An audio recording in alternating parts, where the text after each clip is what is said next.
Hello everyone, कैसे हैं आप सब और क्या हाल समाचार हैं आपके। देखिए आजकल हर दिन कोई ना कोई ग्रीन एनर्जी की बात कर रहा है, क्योंकि ऐसा माना जा रहा है कि अगर कहीं फ्यूचर है तो यही है। हमने भी कई बार वीडियो बनाई है और ग्रीन एनर्जी के बेहतरीन स्टॉक आपको रेकमेंड भी किए हैं।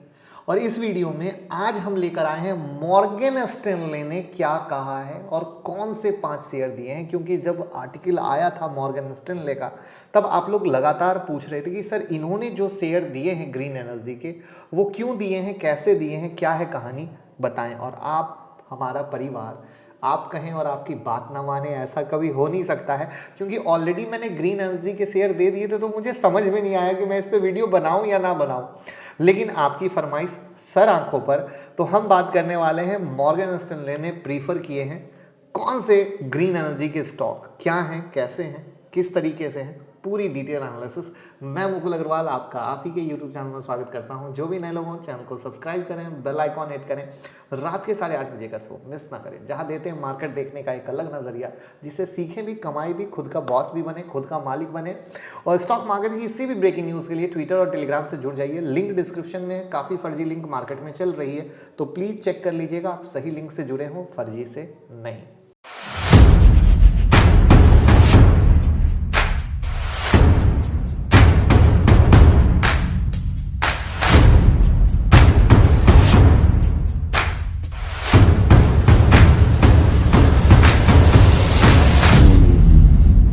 अभी हाल में ही ग्लासगो में COP26 क्लाइमेट समिट हुआ, जिसमें दुनिया के 200 देशों से राजनेताओं ने हिस्सा लिया और प्लेनेट के टेम्परेचर को 1.5 डिग्री कम करने के मुद्दे पर बात हुई। और ये बात सामने आई कि क्लाइमेट चेंज और बढ़ते हुए टेम्परेचर को रोकने का उपाय जो सबसे पहले सामने आता है वो सिर्फ और सिर्फ है ग्रीन एनर्जी।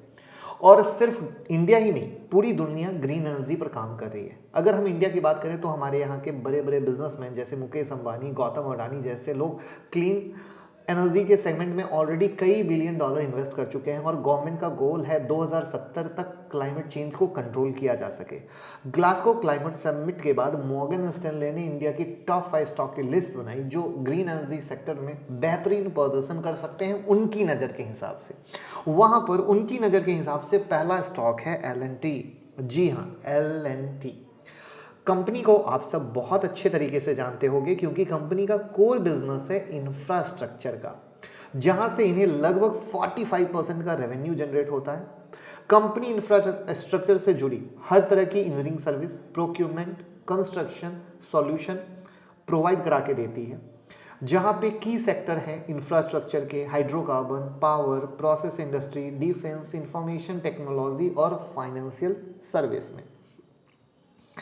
यहाँ पर कंपनी इंफ्रास्ट्रक्चर के साथ साथ hydrocarbon segment, power segment, defence energy segment, heavy energy segment और आईटी सेगमेंट में भी एक्टिव है। अब इनका लोकेशन वाइज अगर ब्रेकअप देखें हम आईटी और टेक्नोलॉजी सर्विस में, तो फॉरेन से 92.9% का है और डोमेस्टिक से 7.1% का है। वहीं पर पावर में देखें तो इंडिया से लोकेशन वाइज में 94.7% का रेवेन्यू है, रेस्ट ऑफ वर्ल्ड से 4.7 और अदर्स से 0.7 का है। अगर आईटी एंड टेक्नोलॉजी में देखें तो इंफॉर्मेशन टेक्नोलॉजी से 47.8% आता है, माइंड ट्री से 31.1% का आता है, IT and technology service segment से 21.1% का आता है। प्रोडक्ट सर्विस में जैसा कि हमने आपको बताया कि ये infra, power, service, IT, hydrocarbon सब करते हैं, तो इंफ्रास्ट्रक्चर का जो इनका प्रोडक्ट है वो 45.2 का है, पावर 2.3 है, सर्विसेज 9.9, फाइनेंशियल सर्विसेज 9.9 है, अदर्स 4.3 है, आईटी एंड टेक्नोलॉजी में 18.7% का है और हाइड्रोकार्बन से 12.5% का है। अब इनके ऑर्डर बुक को देखें तो एज पर मार्च 2021 इंफ्रास्ट्रक्चर सेगमेंट जो है यहाँ पर इनका 75% ऑर्डर बुक करता है, जहाँ पे हाइड्रोकार्बन में 14%, पावर में 4%, डिफेंस इंजीनियरिंग में 2%, हैवी इंजीनियरिंग में 1% और अदर्स में 4% का है। यहाँ पर डोमेस्टिक ऑर्डर बुक 79% है, वहाँ पर मिडिल ईस्ट से 13% है और अदर्स से 8% का है। अब यहाँ पर अगर हम इनके फाइनेंशियल को देखने की कोशिश करें तो नेट इनकम साल दर साल लगातार बढ़ता जा रहा है। तो ये था पहला स्टॉक जो मॉर्गन स्टैनले ने दिया। अब आते हैं दूसरे स्टॉक पे जिसका नाम है रिलायंस इंडस्ट्री। रिलायंस को आप बहुत अच्छे तरीके से जानते होंगे। रिलायंस इंडस्ट्री इन्वेस्टर की पहली पसंद है, देश की सबसे बड़ी प्राइवेट कंपनी है। आज अपने बिजनेस को हर एक सेगमेंट में फैला रही है, textile, polyester, energy, material, retail, entertainment, digital, हर जगह है। और यानी हर प्रोडक्ट सर्विस वो देती है जो इंडियंस डेली बेसिस पर यूज करते हैं, और वहाँ रिलायंस आपको मिलेगा ही मिलेगा।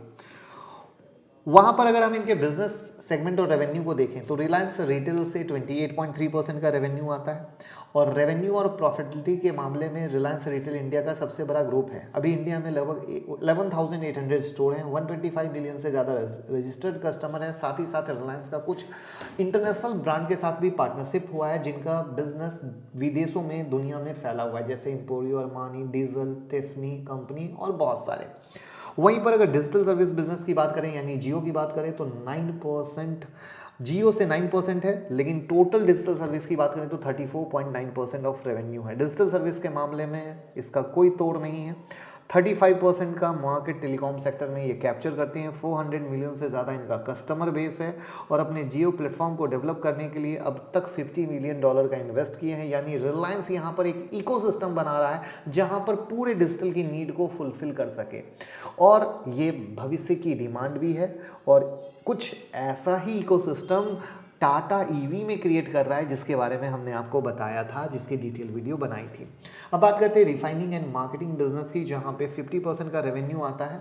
और यहां पर रिफाइनिंग सेगमेंट में कंपनी दुनिया के सबसे बड़े कैपेसिटी वाले refining hub Jamnagar refining facility को ओन करती है। इनकी कैपेसिटी की बात करें तो 1.24 मिलियन बैरल्स पर डे की कैपेसिटी है, जो कि इंडिया के टोटल रिफाइनिंग कैपेसिटी का 27% अकेले कवर करती है। रिफाइन से जो भी प्रोडक्ट तैयार किया था उसका लगभग 57% बाहर एक्सपोर्ट होता है, 23% को कंपनी खुद ही यूज़ करती है, और 18% को डोमेस्टिक मार्केट में होलसेल करती है। अभी कंपनी के पास टोटल 1400 फ्यूल स्टेशन।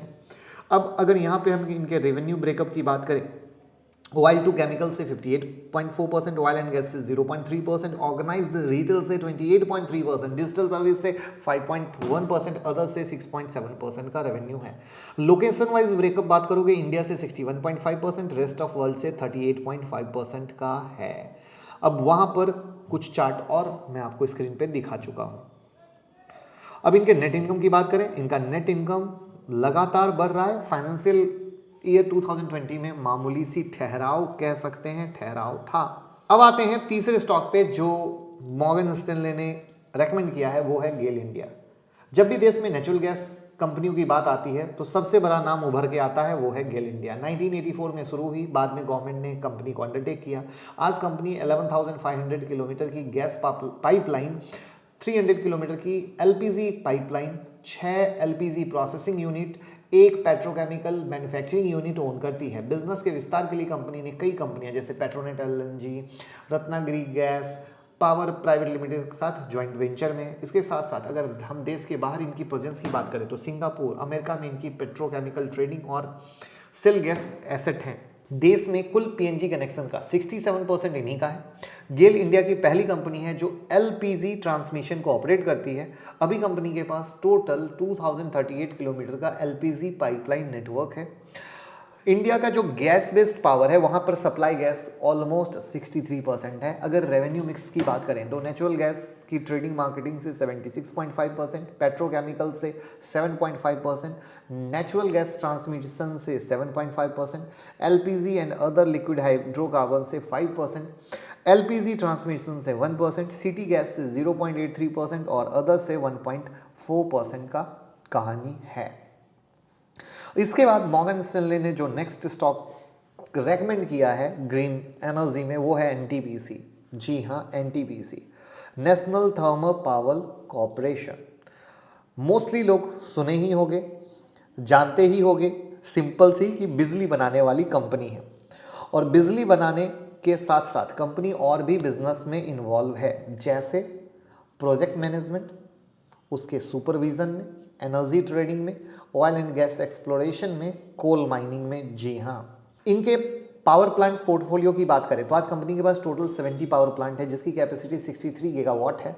इनकी टोटल कैपेसिटी का 83% ग्लोबल प्लांट से आता है, 10% गैस लिक्विड फ्यूल प्लांट से, 5% हाइड्रो प्लांट से, 2% रिन्यूएबल प्लांट से। अभी भारत में जितनी भी बिजली बनाई जाती है उसका 22% एनटीपीसी बनाती है। और इंस्टॉल कैपेसिटी की बात करें तो टोटल मार्केट का 17% ये अकेले कवर करते हैं।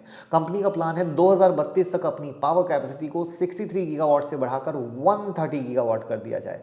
साथ ही साथ अभी कंपनी अपने कुल कैपेसिटी का लगभग 7% ही नॉन फॉसिल फ्यूल एसेट कर रही है और कंपनी का गोल 2032 तक बढ़ाकर 30% कर देने का है। वहाँ पर अगर इनके नेट इनकम पे नज़र डालोगे तो फाइनेंशियल 2020 में गिरावट है, बाकी उसके बाद रिकवरी आई है। अब नेक्स्ट स्टॉक जो इन लोगों ने रेकमेंड किया है वो है मदरसन सुमी सिस्टम लिमिटेड, जिसके बारे में सब लोग जानते हो और कहीं ना कहीं मेरी नज़र में इन्वेस्टमेंट भी आप लोगों ने किया ही होगा। 1986 में शुरू हुई, 1993 में स्टॉक एक्सचेंज में लिस्ट हुई। इनके बिजनेस और प्रोडक्ट की बात करें तो कंपनी इंडिया में wiring harness system, interior exterior modules, plastic component, rubber, metal part को मैन्युफैक्चर करती है और passenger car, commercial vehicle, motorcycle, two wheeler segment वाले कंपनी को सप्लाई करती है। यहाँ पर इंटरनेशनल मार्केट में कंपनी जापान, यूरोप जैसे कुछ देशों को भी अपने प्रोडक्ट भेजती है यानी एक्सपोर्ट करती है। यहाँ पर अगर हम मार्केट शेयर की बात करें, वायरिंग हार्नेस सप्लाई करने के मामले में नॉर्थ अमेरिका की 65% मार्केट को अकेले कवर करती है और यूरोप के 40% मार्केट को अकेले कवर करती है, जो एक अपने आप में बहुत ही अच्छी चीज़ है। अगर इनके रेवेन्यू ब्रेकअप की बात करें तो वायरिंग हार्नेस से 72%, मॉड्यूल और पॉलीमर से 26.4%, रबर मेटल प्रोडक्ट से 1.6% का रेवेन्यू इनके पास आता है। लोकेशन वाइज में देखेंगे तो जैसा कि हमने आपको बताया, यहाँ पर Mexico 6%, China 7%, USA 15%, Spain 6%, south Korea 4%, India 12%, Germany 22%, France 6% और अदर्स 14% है। और वहाँ पे इनका नेट इनकम देखिए तो अभी 2020-2021 गिरावट दिखी, पहला तो कोविड, फिर आ गई ग्लोबल चिप शॉर्टेज, ये सारी इम्पैक्ट। तो ये सारी कहानी है और ये सारे स्टॉक हैं जिससे मैंने रूबरू कराया, मैंने आपको बताया। आपके पास कौन से स्टॉक हैं कमेंट बॉक्स में ज़रूर बताइएगा और वीडियो को लाइक करना बिल्कुल मत भूलिए। और डीमेट और ट्रेडिंग अकाउंट का लिंक डिस्क्रिप्शन में है, हमारे साथ ज़रूर अकाउंट ओपन करें तो हमें भी आप बहुत मोटिवेट करेंगे। Thank you so much.